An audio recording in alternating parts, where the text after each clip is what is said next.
Calmedica a été fondée en 2013 par Corinne Ségalen, médecin, et moi-même, qui suis ingénieur.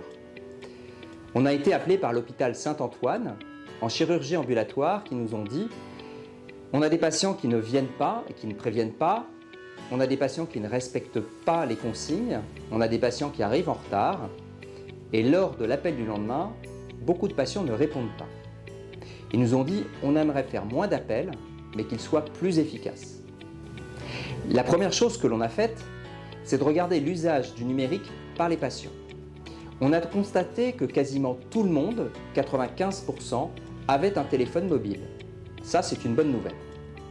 On s'est alors intéressé à l'usage et à la possession de smartphones.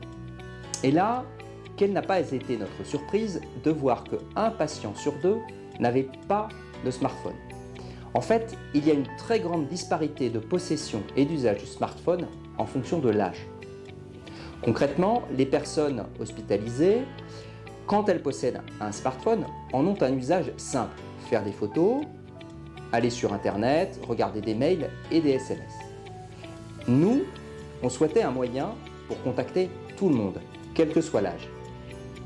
Et c'est pour ça qu'on a choisi le SMS. Notre logiciel MemoQuest envoie des SMS aux dates et aux heures convenues aux patients. Le patient répond directement par SMS. Alors directement, qu'est-ce que ça veut dire? Ça veut dire pas besoin de charger une application, pas besoin de créer de compte, pas besoin de rentrer de mot de passe. Juste un SMS à écrire.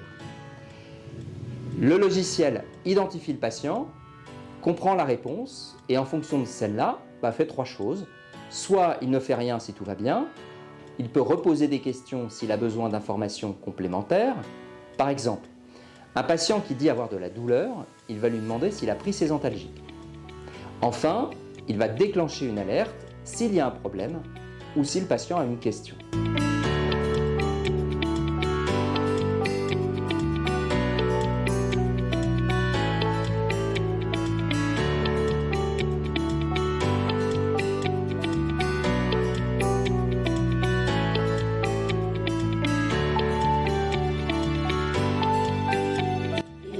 On gagne du temps et dans l'organisation des choses et surtout de pouvoir adapter l'outil à ce qu'on a besoin. On a eu la possibilité de rajouter des petits thèmes qui nous intéressaient nous et ça c'est un avantage. Dans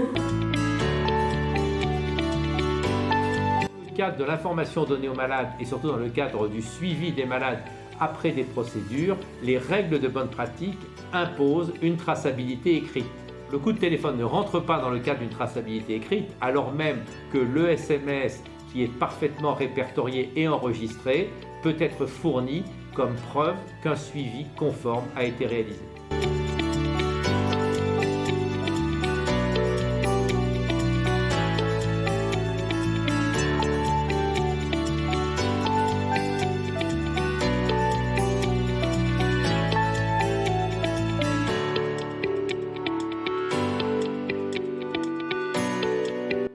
Un point est cependant très important, c'est l'usage. Comme je vous l'ai dit au début, on a choisi le SMS parce que tout le monde possède un téléphone mobile capable d'envoyer et de recevoir des SMS. Alors du coup, ça se traduit dans nos taux de réponse. 95% des patients répondent aux SMS envoyés par notre logiciel. Cela veut dire qu'il n'y a plus que 5% de patients appelés qui n'ont pas répondu. D'autre part, le système est capable de comprendre à peu près toutes les réponses des patients. Donc, il identifie bien les patients qui ont besoin d'aide ou qui n'ont pas bien compris ou qui ont des problèmes. Et ça représente environ 5% des patients. Au global, il n'y a que 10% des patients à appeler, donc 90% du temps économisé.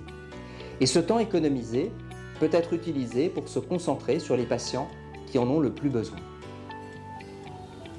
Un autre bénéfice du logiciel, c'est la réactivité. Si vous envoyez les messages à 10h du matin, la moitié des patients a répondu à 10h05. Et oui, 5 minutes de temps médian de réponse.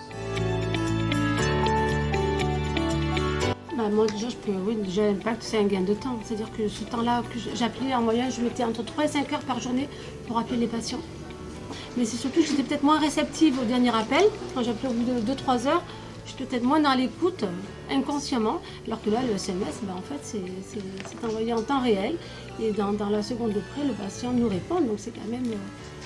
Et puis on a vu aussi des patients qui ne répondaient jamais, entre autres en neuroradiologie, très peu de patients répondaient. Et là, par SMS, on a tous les patients qui répondent. Uniquement le patient qui a un problème, qui nous répond, donc on passe plus que 1 ou 2 appels par jour. Donc vraiment, à ce moment-là, la relation téléphonique est beaucoup plus pertinente. Bien adopté, d'abord il a fonctionné très rapidement, facilement. L'avantage c'était aussi pour avant, c'est envoyer des petits mémos au patient pour qu'il arrive à l'heure.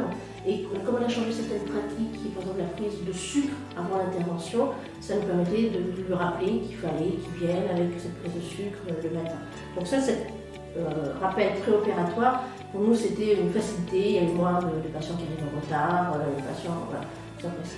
Ensuite, en post-opératoire, pour moi, qui suis aussi spécialiste de la douleur chronique, avec une prise en charge de la douleur chronique post-opératoire, ce qui est important, c'est que les patients ne se perdent pas dans la nature. C'est-à-dire les patients qui ont des douleurs sévères, importantes, on arrive à les récupérer. Et on en a récupéré beaucoup comme ça, ceux qui avaient des douleurs, pour rappeler, donc on a pris en charge des patients, beaucoup plus précocement qu'on l'aurait fait en fait dans une prise en charge normale, parce que souvent ils partent pour leur médecin généraliste. Un des grands atouts du logiciel est sa simplicité d'utilisation et sa facilité de mise en œuvre. Il se passe moins de 2 semaines entre votre prise de décision et l'installation du logiciel dans votre établissement.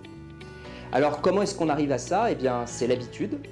On a suivi déjà plus de 5 millions de patients, on a 300 protocoles actifs et on est installé dans environ 200 services hospitaliers. Et depuis le début, notre équipe de R&D s'est attachée à faire en sorte que le logiciel soit de plus en plus facile à installer et à utiliser. Si l'on parle de l'utilisation, en règle générale, il suffit de 30 minutes pour comprendre l'utilisation du système.